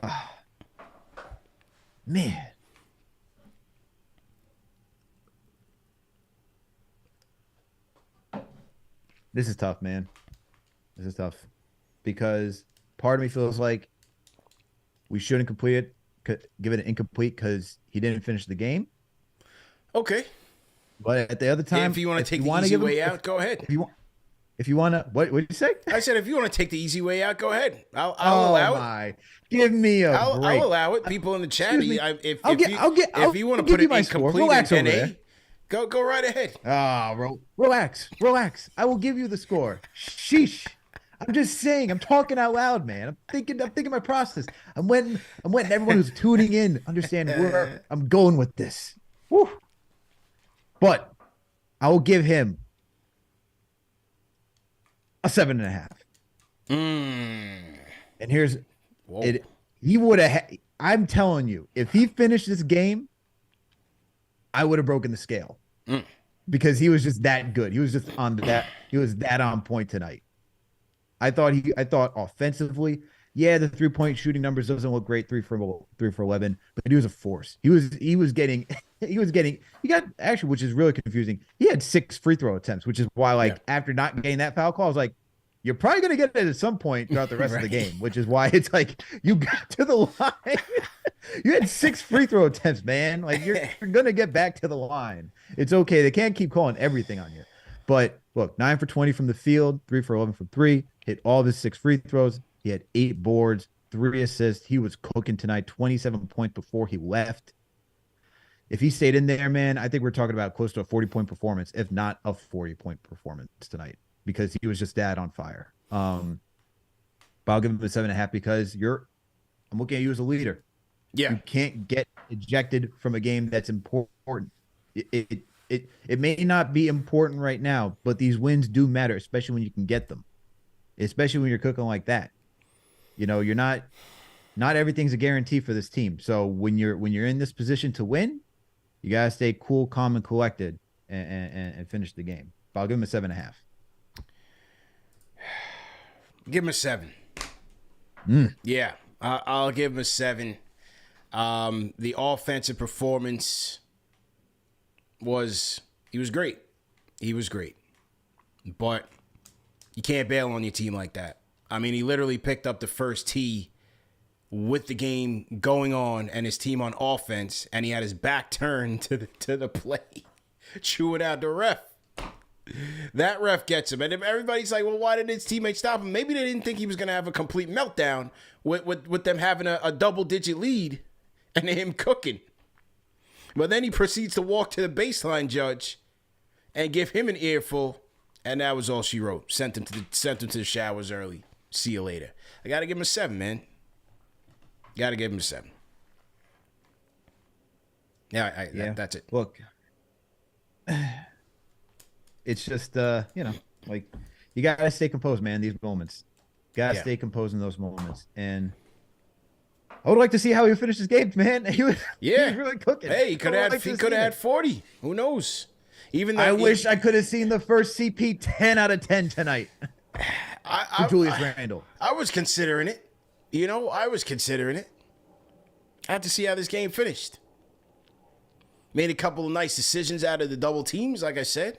Oh, yeah. Yeah. You could talk about that. Yeah, that's for sure. 3 times. Yeah. Double teams. More than that. Those were to RJ. That he had 3 out of double teams to RJ. But he was drawing double teams. He was finding everybody who was open he was moving the ball really well tonight. Yeah. So that's why I'm saying he was cooking. He was legitimately cooking. Hey, we don't need that, man. We're gonna have to give him a 7. And that is it. Player ratings presented by KnicksFanTV.com. Go to KnicksFanTV.com for all your player ratings. And that's it, man. Shout out to Remy. All right, a couple more calls, and then we'll wrap. Let me get to Rambo from Tampa. Rambo, rapid fire. Let's go. Yo, rapid fire.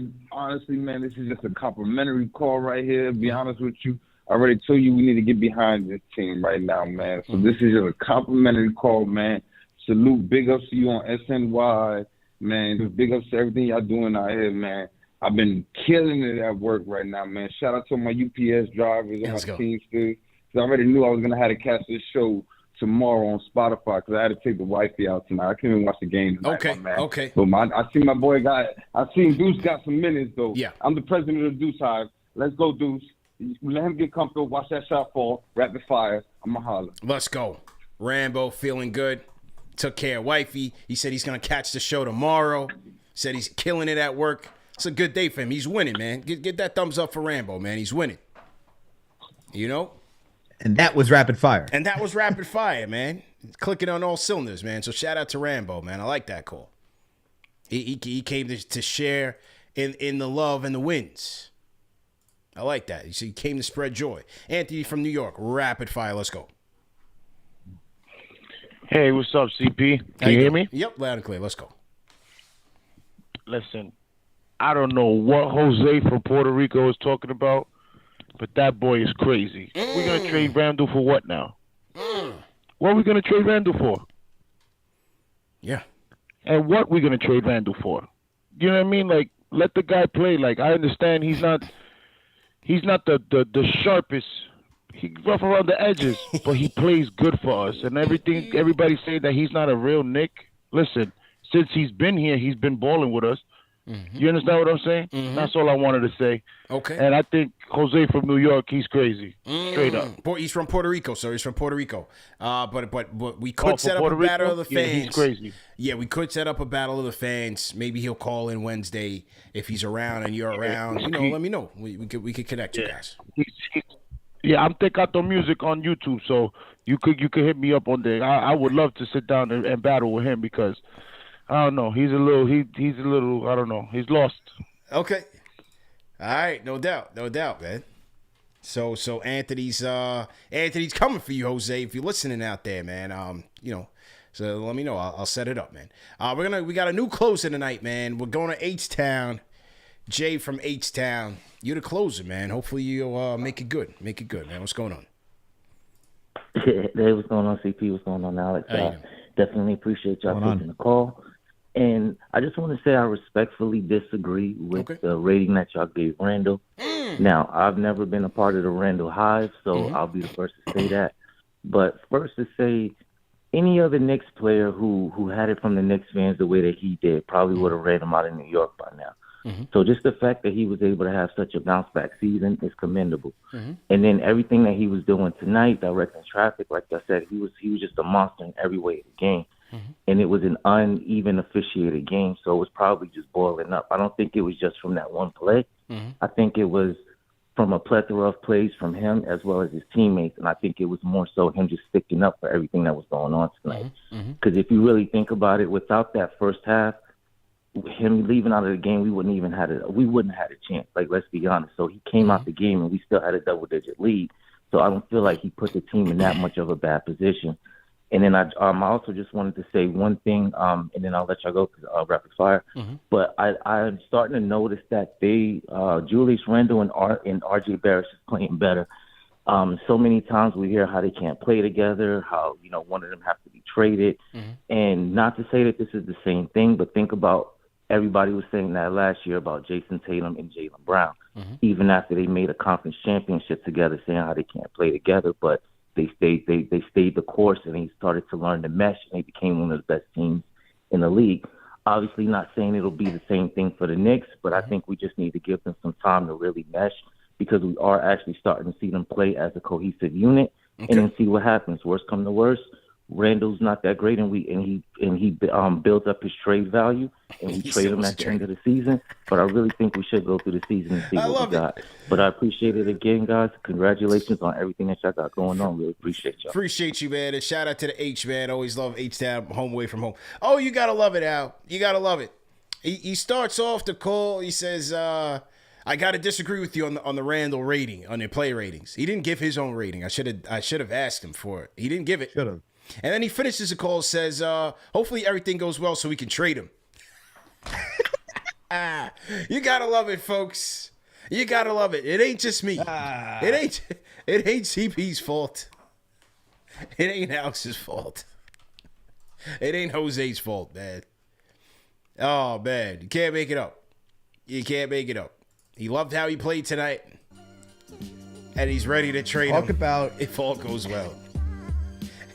Talk about coming out of left field. It's like you got to give Randall his respect. Yeah, right. And it's like, all right. Now you got to trade him if his value is good. It's like, what? What a way to close the show. I love it. You gotta love it, ladies and gentlemen. You gotta love it. This is what makes Knicks fans so special. You gotta love it, man. You said it. Yeah. This is why I love this fan base, man. All over the place. Blood of the Panther has been filling the chat up with tomatoes. You know he's already tight because Obi's missing time. And he doesn't like Julius getting all this shine. He's tight. He's Aggie right now, man.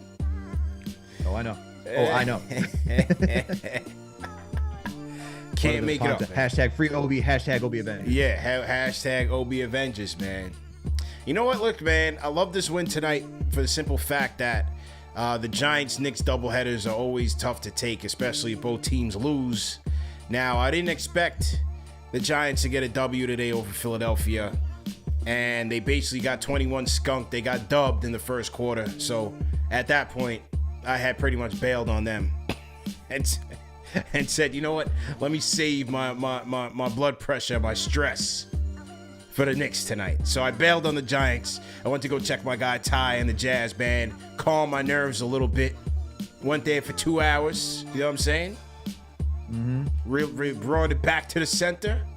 Came home refreshed. Watched the Knicks game. Julius was cooking. And then RJ finished the game. We got the W, man. Let's go. Ended off with a win. I can feel the same way. Jets are still in the playoff hunt. They're still 7-6. A brutal loss to the Buffalo Bills, man. Mike White was taking a beating today. He threw very well today. Offensive line did not help him. Michael Carter didn't help him. CJ Mosley had one. I don't know if you saw it. I saw that when he jumped over the line.